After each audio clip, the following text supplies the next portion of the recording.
Bagaimana anak-anak kalian nanti, bagaimana anak-anak kita semua akan jadi obat di rumah kita.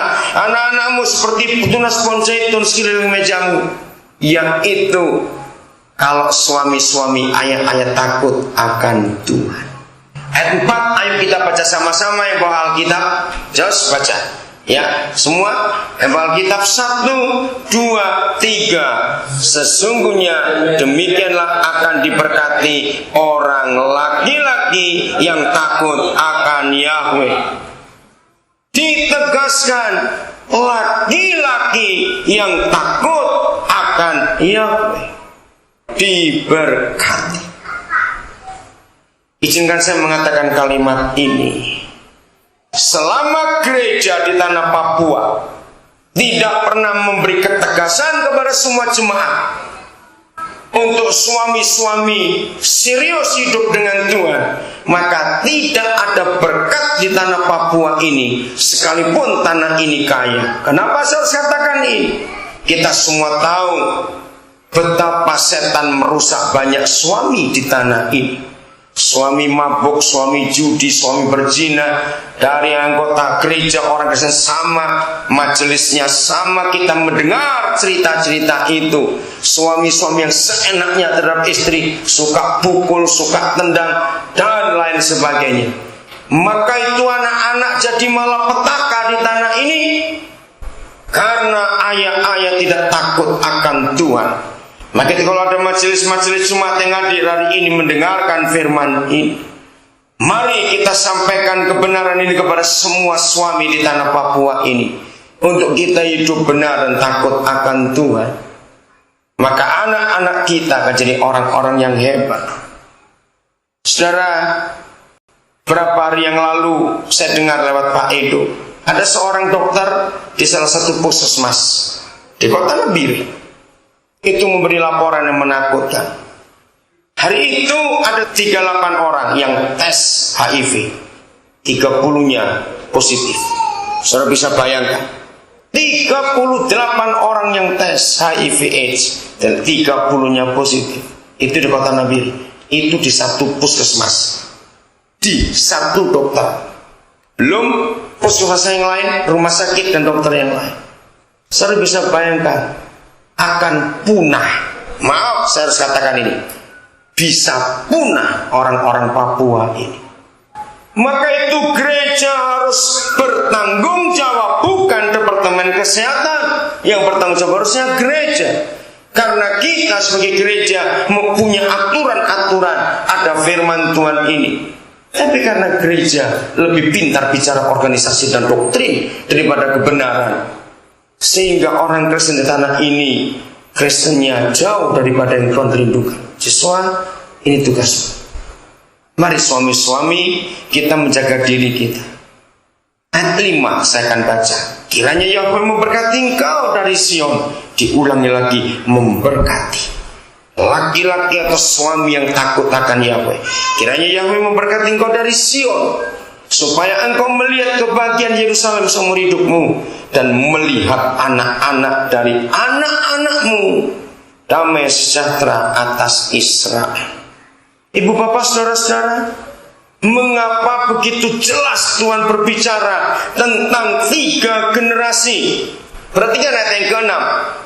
Kalau Yahweh berfirman, maka laki-laki yang takut akan Yahweh, istrinya akan jadi pohon anggur yang subur, anak-anaknya jadi tunas pohon zaitun sekeliling meja, maka dia akan diberkati, bukan cuma dengan kekayaan, kebahagiaan, tapi juga kesehatan dan umur panjang. Sehingga laki-laki itu akan melihat anak dari anak-anaknya.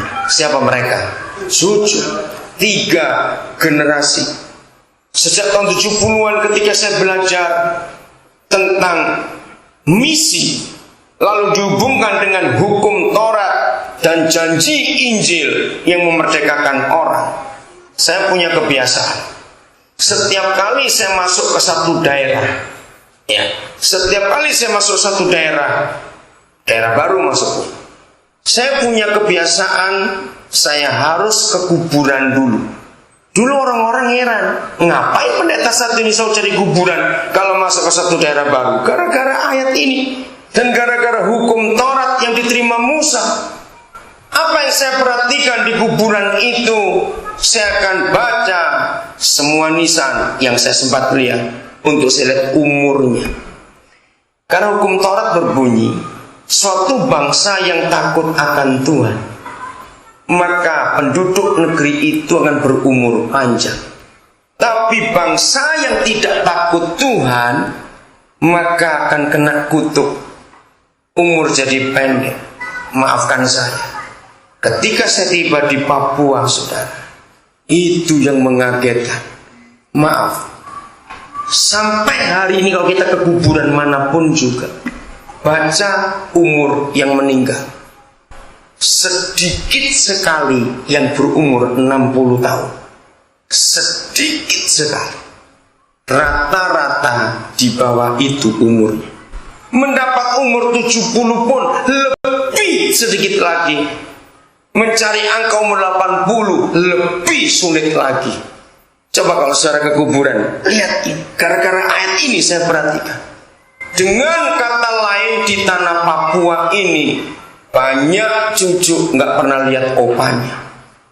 Saudara jangan dianggap enteng hal ini. Ada kutuk di tanah ini. Apalagi setelah AIDS begitu tinggi di tanah ini. Biarlah gereja bertanggung jawab betul-betul. Karena ukurannya, kalau laki-laki itu takut akan Tuhan, kita akan melihat sampai cucu-cucu kita. Tolong para pendidik, tokoh-tokoh masyarakat, siapapun saudara, ayo kita terus sampaikan kebenaran kemanapun kita pergi. Sebelum orang-orang di tanah ini istilahnya mati suntuk, sampai tua, sampai lanjut umur, ada yang salah di tanah ini. Mengerikan sekali. Maka itu kembali ke Kidung Agung 1 tadi. Istri akan memuji suami yang takut Tuhan, bukan cuma karena engkau tampan, engkau cakap, tidak, tapi gara-gara kamu suami, tempat pertiduran kita jadi sejuk. Kata itu luar biasa. Karena lawan kata sejuk adalah panas, dan panas itu lambang neraka. Suamilah yang pegang peranan itu. Mari semua kita menyadari. Itu sebabnya mengapa godaan lebih banyak ke suami daripada ke istri. Godaannya luar biasa. Joshua, pada waktu kamu ucapan janji nikah nanti, kamu harus berjanji kalau kamu selingkuh kamu mati. Harus kamu ucapkan bahwa kamu akan setia kepada istrimu. Pernikahan kita semua adalah pernikahan yang tidak bisa cerai. Bukan cuma tidak boleh cerai, beda. Kalau tidak boleh masih bisa, tapi tidak bisa. Dengarkan? Maka itu jangan sekali-kali keluar dari mulut kalian berdua dalam keadaan memuncak masalah rumah tangga kalian, terus keluar kata cerai. Jangan sekali-kali. Kalau ada di antara kita, maaf, kalau ada, sudah biasa keluar kata cerai aja. Saudara bertobatlah hari ini. Itu kata-kata kutuk dalam pernikahan kita. Yesus Tuhan kita dan Yahweh yang kudus adalah satu-satunya Tuhan di seluruh alam semesta ini yang mengatakan aku benci perceraian. Siswa kamu baca Malaki 2:16. Malaki 2:16, satu-satunya tulisan yang mengatakan ini. Terus perjanjian lama, belakang, sebelum Matius. Ada tulisan aku benci perceraian, hanya kitab suci kita. Tidak ada Tuhan lain, gak ada buku yang lain. Malaki 2 ayat yang ke-16. Jangan dibaca terus, kalimat pertama saja. Sebab aku membenci perceraian. Ya, cukup.